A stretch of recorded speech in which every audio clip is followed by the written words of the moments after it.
মিঠাপুকুরের খোড়াগাছে মানব কল্যাণ ফাউন্ডেশনের উদ্যোগে ঈদ উপহার সামগ্রী ও হুইলচেয়ার বিতরণ অনুষ্ঠান অনুষ্ঠিত। আসসালামু আলাইকুম।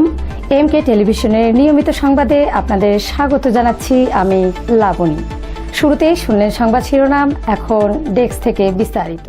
রংপুর জেলার মিঠাপুকুর উপজেলার ঐতিহ্যবাহী ১ নং খোড়াগাছ ইউনিয়নের ৫ নং জারুল্লাপুর এলাকায় প্রতিষ্ঠিত হয় মানব সেবা ফাউন্ডেশন। শাহ মোহাম্মদ মিলন ও একরামুল হকের নেতৃত্বে প্রথম উদ্যোগ গ্রহণ করা হলেও স্থানীয় সচেতন পুরুষ এবং যুবকরা সাড়া দেয় এই ফাউন্ডেশনে।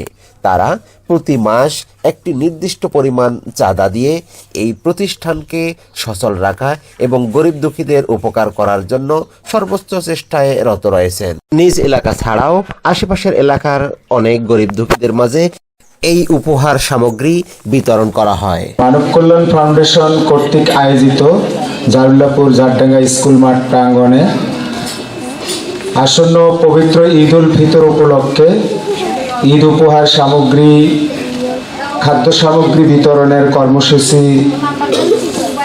আজকে উদযাপিত হচ্ছে। আমাদের এই মানব কল্যাণ ফাউন্ডেশন হয়তো আপনারা সবাই চিনবেন, সরকার পাড়ায় বাড়ি মিলন। হঠাৎ করে একদিন মিলন আমাকে বলে, ভাই আমরা তো সারা জীবন প্রতি মাসেই দেখি বিভিন্ন অনুষ্ঠানে বিভিন্ন প্রোগ্রামে আমরা শুধু দিয়েই যাই, এলাকার জন্য তো একটি টাকাও দিলাম না। আরো আলহামদুলিল্লাহ আমাদের এই ৫ নম্বর ওয়ার্ডেই প্রবাসী, মালয়েশিয়া প্রবাসী আবুল কাশেম, আমাদের এখানে একটা হুইল চেয়ার আছে, এই হুইল চেয়ারটা আমাদের ডোনেট করছে আবুল কাশেম, মালয়েশিয়া প্রবাসী। তার জন্য আপনারা প্রাণ খুলে দোয়া করবেন। মানব কল্যাণ ফাউন্ডেশন আমরা করছি মূলত এলাকার মানুষের একটু হেল্প করার জন্য। প্রতিবেশী যদি না খেয়ে থাকে আর তার যদি খোঁজ খবর না নেওয়া হয়, রাসূল সাল্লাল্লাহু আলাইহি ওয়াসাল্লাম বলছেন যে সে ব্যক্তি প্রকৃত মুসলমান নয়। আমাদের দ্বারা কোনো সমাজে ক্ষতি হয় এরকম কোনো কাজ হবে না। আমরা ডে বাই ডে সমাজের মানুষের উন্নয়ন হয় এই লক্ষ্যে আমরা কাজ করে যাব। অসহায় গরিব দুঃখী মানুষের কল্যাণে একটা ফাউন্ডেশন গঠিত হয়েছে। প্রায় বিগত বছর আজকের এবারে এই আয়োজন অত্যন্ত ভালো, সুন্দর। এই আয়োজনের মধ্য দিয়ে আমাদের এই এলাকার গরিব দুঃখী মানুষের কল্যাণে এই ফাউন্ডেশন পাশে দাঁড়িয়েছে। এই মানব কল্যাণ সংগঠনের প্রতিষ্ঠাতা, উদ্যোগ গ্রহণকারী কিংবা সদস্যরা বিভিন্ন ব্যক্তিগণ বিভিন্নভাবে এই সংগঠনের উত্তরোত্তর কামনা এবং পরিচালনার নিমিত্তে বিভিন্নভাবে অনেক সুন্দর মতামত ব্যক্ত করেন। পাশাপাশি এই প্রতিষ্ঠানটি পরিচালনার জন্য অত্র ইউনিয়নের যোগ্য এবং দক্ষ ব্যক্তির কাছে তারা পরামর্শ কামনা করেন। তাছাড়াও এই মানব কল্যাণ সংগঠনের এই মহৎ উদ্যোগে যারা অতিথি হিসেবে এসেছিলেন তারাও তাদের মতবাদ ব্যক্ত করেন এবং তারা একথা অকপটে স্বীকার করেন যে এই প্রতিষ্ঠানটি উত্তরোত্তর বৃদ্ধি কামনা করবে।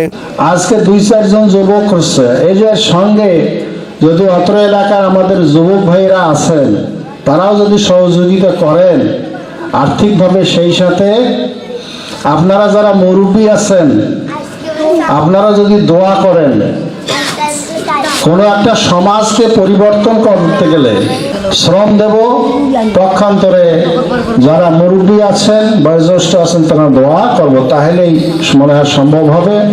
যারা উদ্যোগ গ্রহণ করেছে তাদেরকে সাধুবাদ জানাই। আসলে এ ধরনের প্রোগ্রাম আরো ব্যাপকভাবে করা দরকার। আমাদের এই সংগঠনকে আমি মনে করি আমাদের প্রত্যেককে আন্তরিকভাবে দোয়া করা, যার যতটুকু প্রয়োজন সহযোগিতা করা এবং তাদেরকে এই পথে এগিয়ে যাওয়ার জন্য আরো উৎসাহ দেওয়া, এটাই হবে আমাদের কাজ। Nazrul Islam, MK television. পরবর্তী সংবাদ দেখার আমন্ত্রণ জানিয়ে শেষ করছি এমকে টেলিভিশনের সংবাদ। এতক্ষণ সাথে থাকার জন্য সবাইকে অনেক অনেক ধন্যবাদ।